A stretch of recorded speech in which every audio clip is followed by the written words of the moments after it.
All right, so previous to this, we were looking at, we had Ethan, we did a photo shoot of Ethan, and we cut him out using some pretty easy techniques, and we placed him in this landscape. So for your historical photo, I see some people already have started those. So I see Matt with his Abbey Road, and I know some of you have already started. Now, there are more flexible techniques for cutting him out of the picture. So what did we do last time? How did we cut Ethan out of the picture? We just took the selection tool and we deleted what we didn't want, right? Or we can also use the eraser tool and erase out what we don't want. So that's the simplest way to cut Ethan out of the picture. So key to our next shot is going to be evaluating the photos we got. So I'm going to pick one of these. You're going to help me. These are a little what we would call soft. We didn't have great lighting, so you can see the focus is off. But of these, so here's one, here's two, here's three. We're going to pick one of these to create a layer mask from. So a layer mask is a more flexible way of masking. It gives you a little bit more freedom, and it's not like if you mess up, it's not gone forever, right? So if you mess something up, you can get it back. In other words, it's non-destructive. Okay, so none of these are perfect photos, but we're going to enhance them, make them more perfect, and then mask them out. So here's number one. So let's show you number two, number three. Okay, how many people vote for number one? Number two? Number three? Okay, so number three, let's look at, so the overall sharpness on his face is a little soft, but the rest of him looks pretty good. I think we can work with this. My pick was actually this one because I thought it had better sharpness. But let's go with your pick. So I'm going to close these two. Okay, so let's talk about what happens when we have a photograph that's less than optimal. So we talked yesterday about taking a photograph and then we're going to try to make the most of that photograph. So the first thing I'm going to do with Ethan here is I'm going to sharpen him and I'm going to color correct him. Okay, so you're going to need to remember last time we talked about lighting direction, that we need to match the lighting direction from the historical photograph. We pick that first, then we shoot the picture of us and match the lighting direction. Okay, so let's say you get a photograph like this and it's a little soft. So the first thing I'm going to do is go to the filters and I'm going to go to sharpen. So under sharpen, we have a lot of choices. So there are only two that I would use. So we're going to limit ourselves to two, and we're going to see which one gives us the better result. Okay, unsharp mask is tried and true. It's been around as long as Photoshop has, and it's very versatile. So when I click unsharp mask, I get this little square, and I can click on whatever edge is unsharp, and I can zoom in on it if I like. So whatever I click on, it's going to show me the preview. Okay, so let's take everything down. So we have amount, we have radius, and we have threshold. Okay, amount does just about what you would expect. That's the amount of sharpening. Radius is how many pixels it's sampling in groups. So is it sampling, so let's see, is it sampling 6 pixels at a time, or is it sampling 20 pixels at a time? So the higher the radius, the more sharpening you will get. Okay, threshold I don't really want you to worry about, but threshold looks for, the more I push up threshold, the more Photoshop looks for just hard edges. Threshold is really good for things like hard edge things like a bottle or a package design, but it's not so good for humans because we're not all made of hard edges, right? So I am going to push up the, amount, and you can, I'm actually going to overdo it. So you can over sharpen like that. That's way over sharpened, isn't it? Massively over sharpened. So let's go back down to sharpening of about 50%. And there's no set rule for sharpening. So here's before. Look at that, it's really soft. Here's after, the edges are much sharper. So we have a radius I'm going to do a radius of 6 pixels. And again, no hard and fast rules. It just depends on your individual photograph how much sharpening it needs. Okay, so tell me, as I push up the radius, tell me when it becomes too much. Okay, here I'm at 6. We push it up, and somebody tell me when it's too much.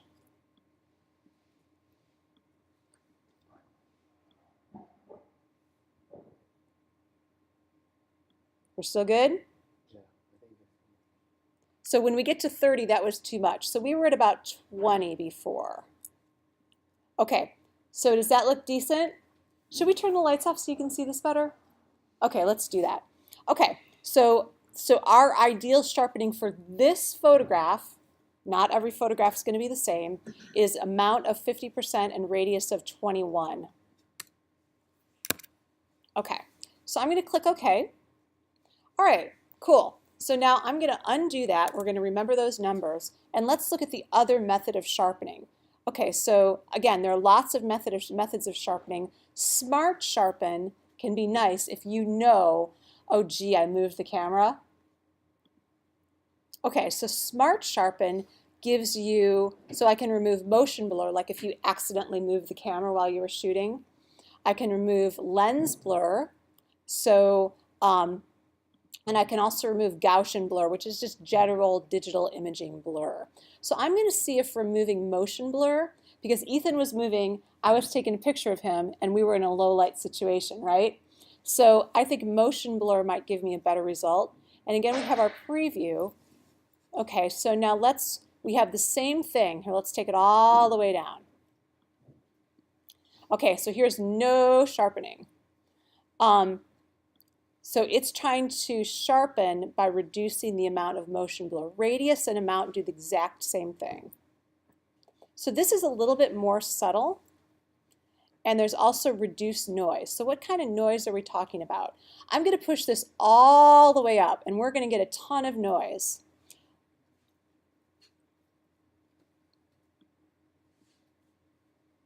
Scary. Okay, that's obviously too much sharpening.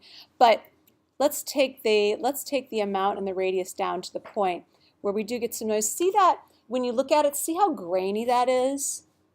You see that? Those are known as JPEG artifacts. So a JPEG artifact we saved this as a JPEG. I took it with a mobile phone. It wasn't the highest quality mobile phone ever.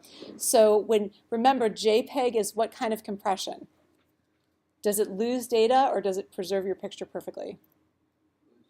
It's known as lossy compression, and you can see very clearly why it's called lossy compression. Lossy compression gives you this graininess, and that graininess is called artifacting. So I'm going to reduce noise.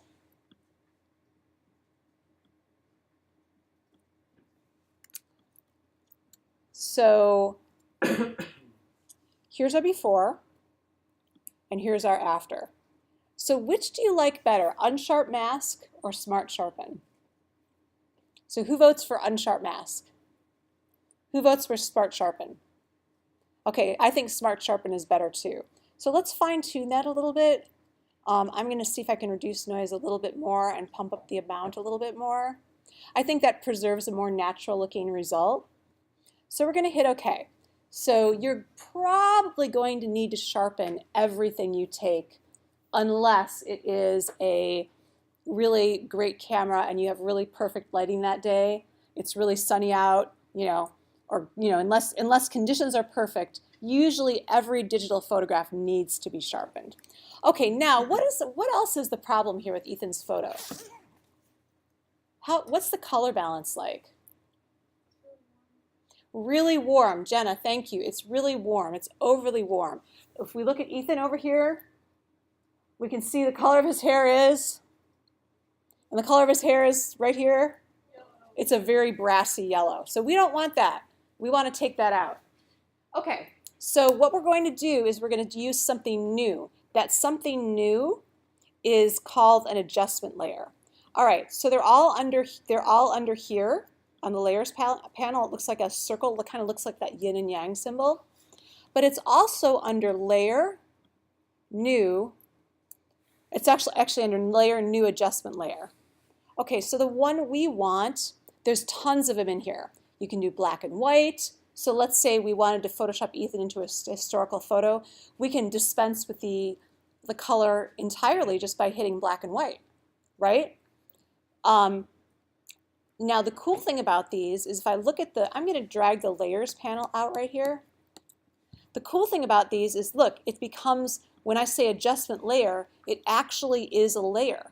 So I can turn it off, I can turn it on, I can play with its opacity, and I can also adjust the properties. So see, properties pops up whenever I have the adjustment layer selected. So actually, this is actually fairly good. It's an okay color correction of Ethan here. So if I'm going to pump it back up to 100%, and I have all of these properties that I can adjust. So because we have a color photo that we're using, I'm going to trash this adjustment layer, and I'm going to go over here. So this is all our adjustment layers are right here, or they're under layer, new adjustment layer. So one of the two places. So I'm going to go over to the menu this time, and I'm going to do layer, new adjustment layer. It's the little circle, and I'm going to do color balance. Okay, so he's too yellow. So the cool thing about this is you can work with shadows, midtones, and highlights separately. We're going to start out working with midtones. Okay, so if he is too yellow, we're going to push this slider more towards blue. If he is too red, we're going to push the slider more towards cyan. If now he's getting maybe a little bit too green. So now we have a little bit better color balance on him. It's still not perfect, is it? No. Okay, so I'm going to keep this color balance layer. The beautiful thing is you can have more than one adjustment layer. So I'm going to add another one. So on top of that, I am going to put hue saturation on there. So hue saturation will allow me to adjust. Actually, it gives me some defaults, but I can adjust the reds, yellows, greens, cyans, blues, and magentas. And I'm going to adjust the yellows. So we have three. So I'm going to take the saturation down in the yellows.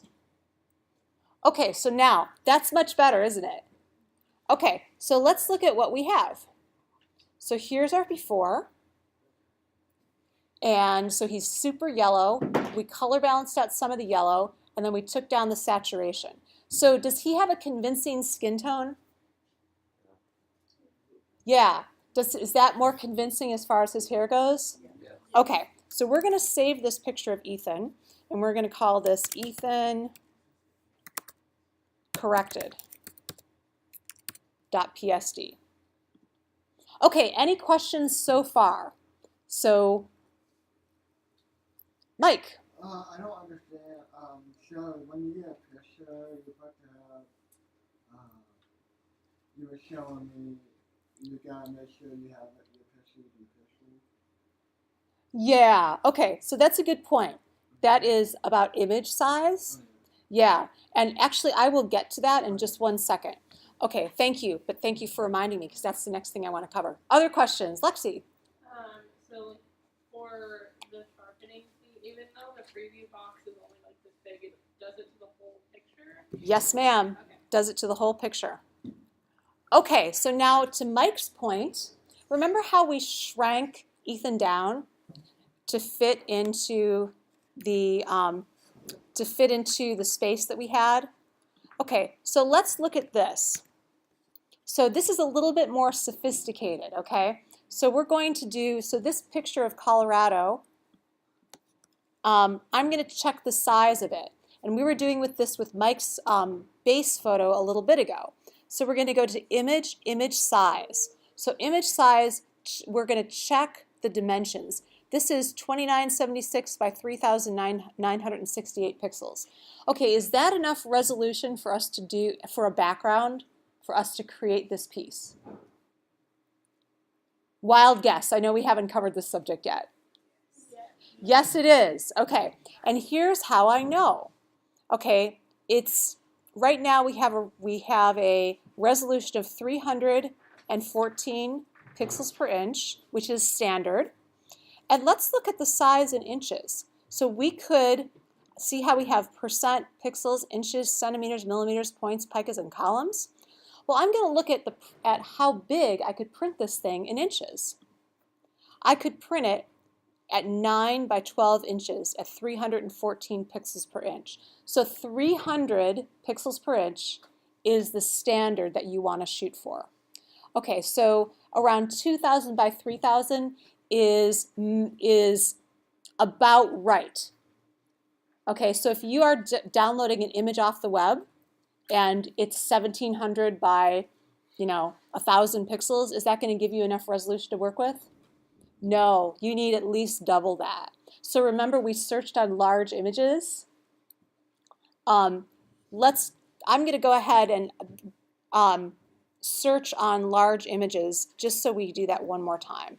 So we're going to do an image search for Colorado. Let's see, Muhammad Ali. All right, because I have some people who want to use Muhammad Ali already. So I'm going to do an image search on him. And I'm going to go to Tools, and I'm going to go to Size. Now remember we did this before, right? So I need it to be larger than 4 megapixels. Or preferably, come back, preferably it should be 6 to 8 megapixels. So this is what we're looking for. Okay, so let's go for a 6 megapixel image. Let's see what's out there. A lot. And actually that very famous photograph of Muhammad Ali is out there at a size that is appropriate for us. So 6 megapixels. This famous shot, on the time, remember we looked at the time 100 greatest photos? What I would suggest is before you really start moving and creating your piece, you take a look and see what image size it is and see if you can find one that's big enough. This is big enough. Okay, so this would be one that I would download. Save image as muhammadali.jpg. So I'm going to save that actually in the Ethan folder. Ethan is not in the right position for us to make him into Muhammad Ali today.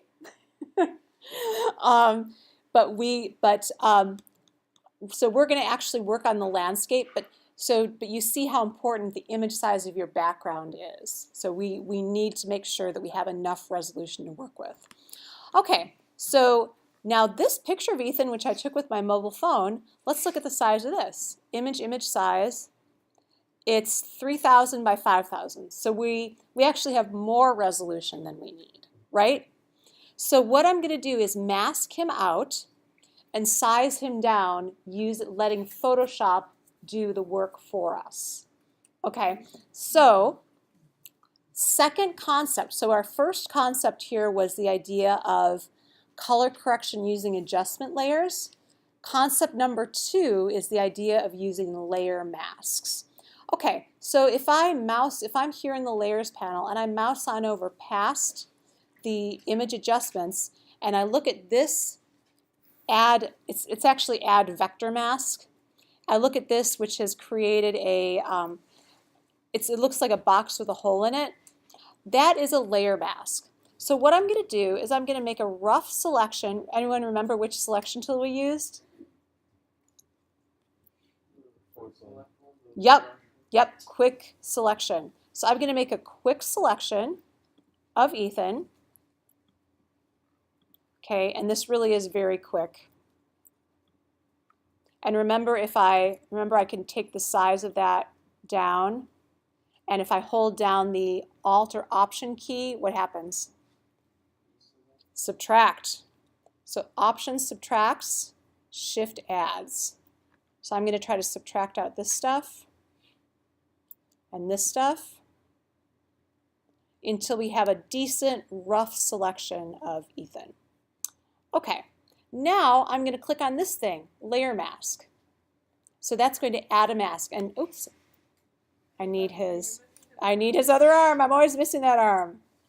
Okay, and I'm gonna alt click and remember it's alt on the PC, option on the Mac. I'm gonna remove that. So I have a very rough selection of Ethan, very rough. And I'm going to click on this button for layer mask. It's going to give me an error. Watch this. Well, first I have to, what do I have to do to this background layer? Remember the stupid thing we have to do? Unlock it. How do we do that, Jenna? You can click on the lock, and you can also just, and that renames it layer 0. You can also just rename the layer like Ethan 1 or whatever. Okay, so I'm going to click the layer mask icon, and now I have a very rough selection of Ethan. Now, when we say rough, we mean rough.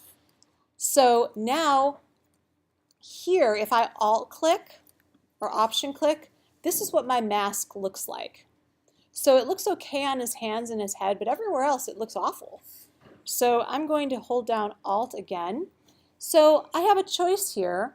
I could try to select I could do a number of different things to select.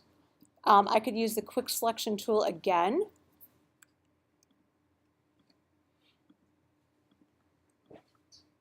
Oops, and remember I can undo and get rid of the last thing I did.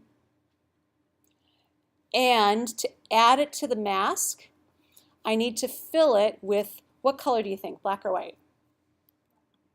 Black. So the key command for that, so everybody please write this down. The key command for filling with the foreground color is option delete. So I'm going to write a few key commands down on here.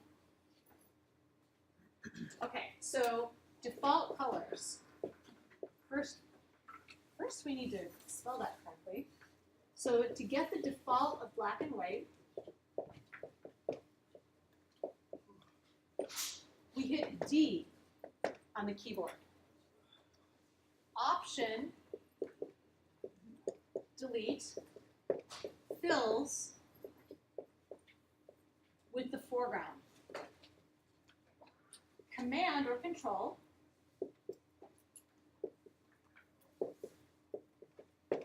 fills with the background. Okay, can you all read that? Yes, Daniel. Do I have to take notes of this because I use Windows? Oh, if you're on GIMP and you've downloaded Windows, it's going to be, there's going to be something, but the key commands are not going to be the same. So thank you. Yeah, if we're using GIMP, it's going to be a little different. Okay, but that's one I use all the time. Okay, so back to my photo of Ethan. I'm going to option click to get back to him. And now it's going to be a process of just erasing out the stuff I don't want. So I can use the direct selection tool again. Okay, option delete. It's gone. I'm going to see if I can get this without getting his. Yeah, can I? I can get some of it. Option delete. And instead of using the eraser tool, now this is a little counterintuitive at first, but I'm going to use a paintbrush tool. So paint, when I'm using a layer mask, if I paint with black, so my layer mask has to be active. If I paint with black, I'm painting out the image. If I'm painting with white, I'm painting the image back in. So which is really nice because it enables us to get close and kind of get a much better sharp edge. Now, is this brush gonna give me a sharp edge? No. Okay, so I'm gonna need a hard-edged brush. So I'm gonna push the hardness on this up to 100%. Yes, Mike? Can you just put the brackets to do that, or do you have to use? Well, that's a good thing that you remembered. Brackets, sizes up and sizes down. Okay, so I'm going to just, right now I'm going for rough, so I'm going to zoom in on him. And I can kind of nibble away at this, and then I'm going to take a smaller brush, and I'm going to get right down to the side of his arm here. So I'm going to use the brackets to make a smaller brush. And now I'm going to get rid of everything that I don't want.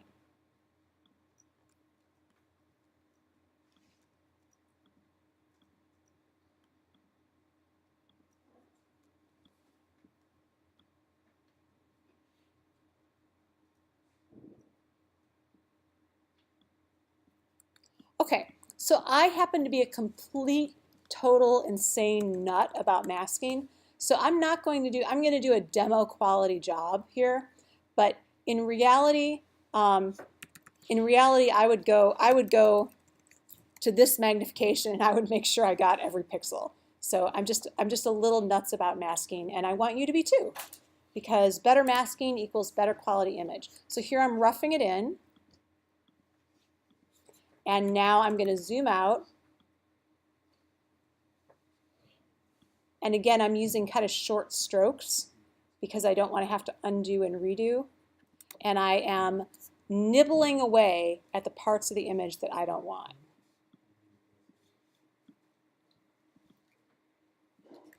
Okay, so far so good. I'm just going to get rid of this kind of roughness around his legs, and then we're going to let Photoshop size him down. Okay, so let's get rid of this.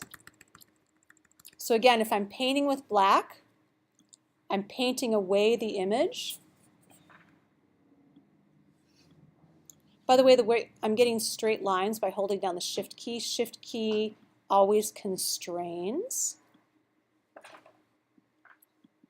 Okay, and now I'm going to go back in there and make sure I don't have any weird rough edges. Smaller brush. Smaller yet. Whoops. If I mess up, I can always undo, Command Z.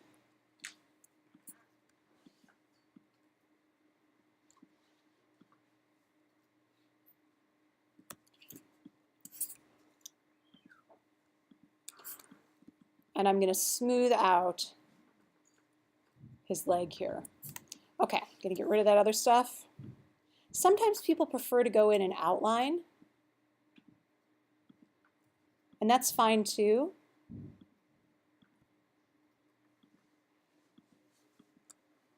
And then go in and take out the middle.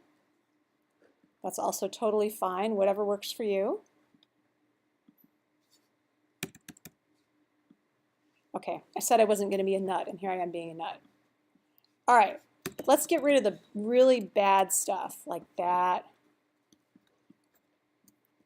that, that.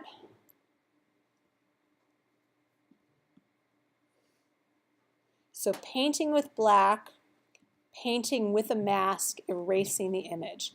Painting with white, putting the image back in. So if you mess up, the cool thing about using a layer mask is you can get it back. So, and by the way, if you want to change, here I have black and white on my keyboard here. If I want to change them quickly, I use X. See? So I'm painting with black, painting the image out.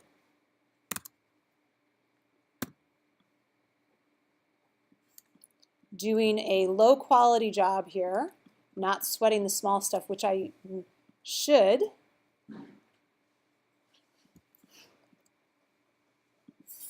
And then I'm just going to fine tune this.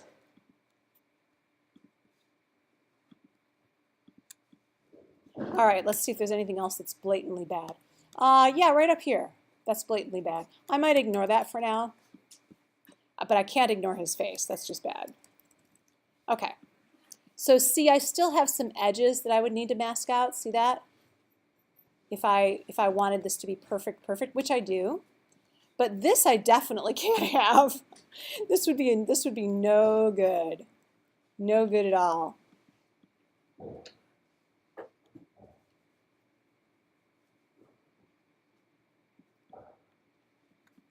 So I'm just going to get rid of this stuff on his face, and then we're going to place him in the picture.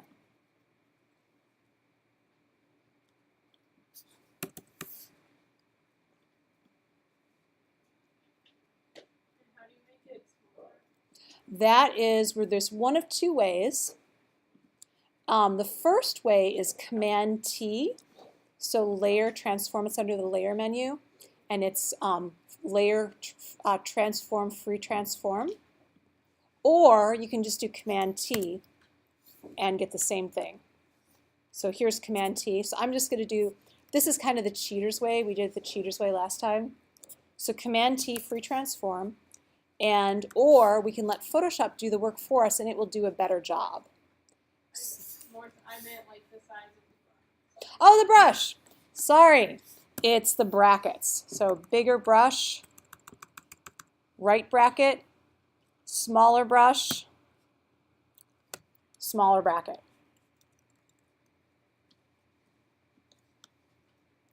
Okay, so here's my brush tool. Don't apply. And I'm just going to get rid of this stuff, and then we're going to transform him and place him in the picture.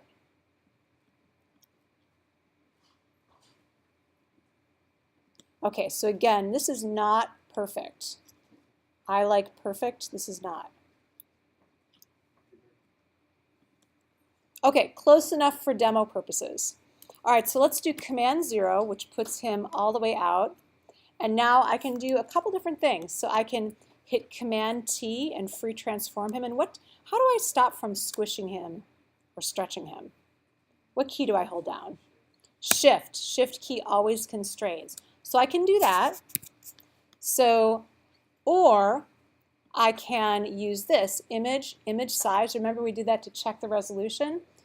Let's take a look at our original image. He needs to be, would you say he needs to be about a 1/16 of his original size or even smaller to be like climbing a rock? Yeah, so we have the choice. We can do this. I'm going to try one where I do it interactively. So I'm going to drag him in there. If it gives you a color destination error, just click OK. So I can do that. Hey, what happened?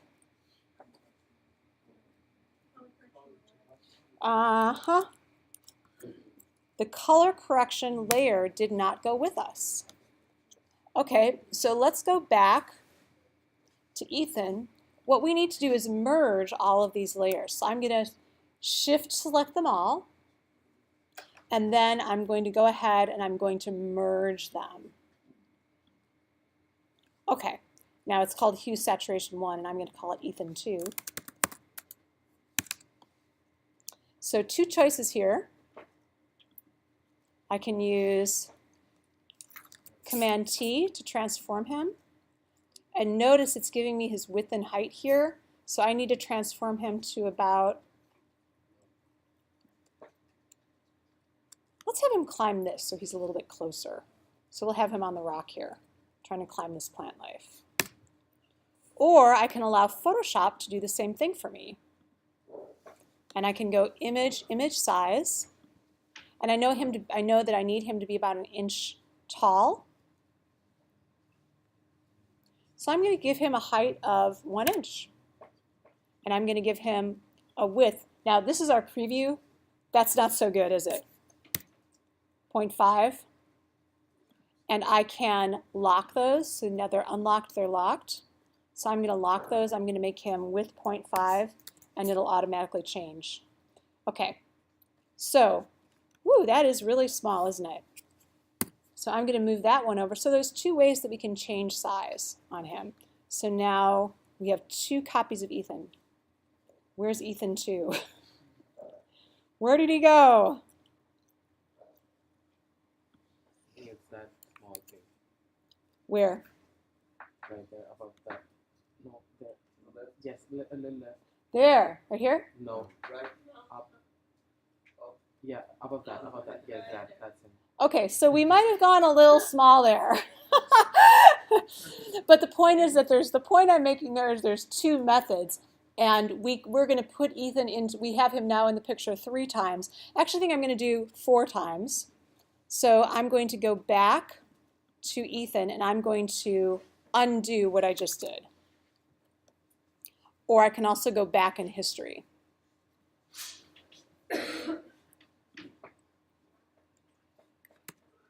All right, so let's drag him in. So, and let's put him at a different size. So Command T or Control T on the PC. and we're going to have him climbing the mountain, but maybe not so far away.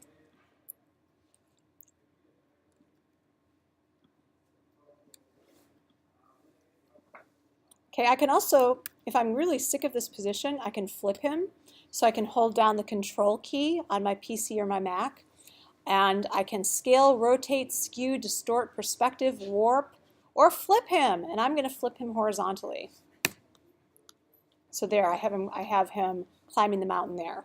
All right, so I'm going to end this demo for now, and I'm going to let you guys go at it, and we've got Ethan and myself to help you.